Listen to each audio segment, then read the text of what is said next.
আমার বিয়ের আগে যখন আম্মু এই সবজিটা বাসায় রান্না করতো সেদিন তো আমি জীবনেও আর কোনো ভাত টাত খেতাম না। আমার দরকার হইলে না খেয়ে থাকবো, তারপরও আমি এই সবজি দিয়ে ভাত খাবো না।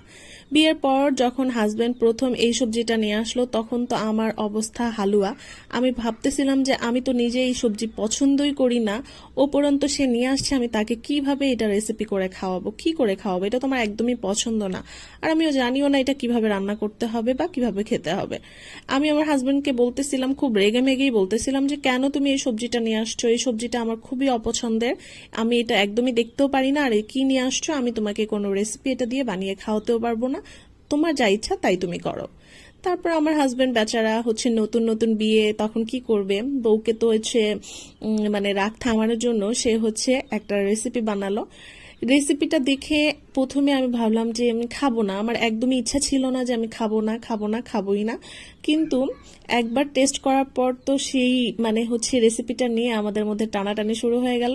তখন আমার হাজবেন্ড হাসতেছিল আর বলতেছিল যে তুমি না খাবা না, তাহলে এখন কেন খাচ্ছ, আর সব তো তুমিই শেষ করে দিচ্ছ।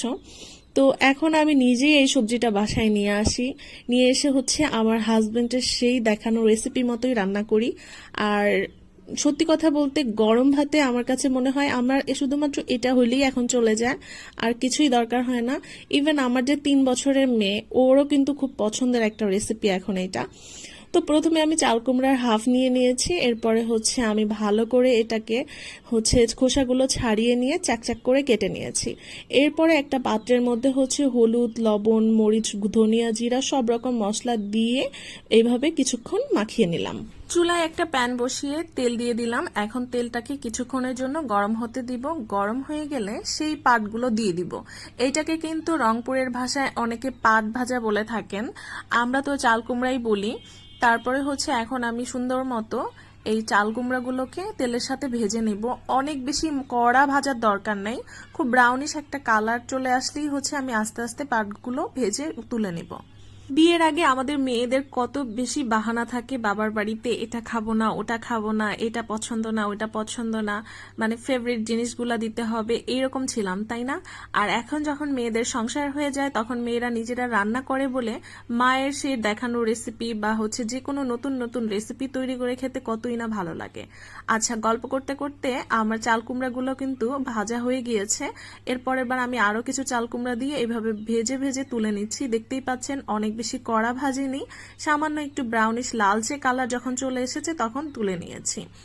আবারও একটা প্যানের মধ্যে তেল দিয়ে দিলাম কিছু শুকনো মরিচের একটা ভাজা ফ্লেভার যখন বের হয়ে যাবে তখন এখানে কিছু কাঁচামরিচ ও পেঁয়াজ কুচি অ্যাড করে নিচ্ছি। এখন কাঁচামরিচ ও পেঁয়াজ কুচিগুলোকে একটু ভেজে নেব। ব্রাউনিশ একটা কালার আসার পর দিয়ে দিচ্ছি হলুদ গুঁড়ো ও মরিচের গুঁড়ো। এখন আরো 2 মিনিট ভেজে নেব। আর হ্যাঁ, চুলার আঁচটা কিন্তু লো রাখতে হবে যাতে পেঁয়াজ পুড়ে না যায় আর মশলাগুলো পুড়ে একটা বাজে স্মেল তৈরি না হয়। যখন এগুলো একটু সামান্য ভাজা ভাজা হয়ে গিয়েছে তারপরে কিন্তু আমি ভেজে রাখা যে পাটগুলো ছিল সেগুলো দিয়ে দিলাম।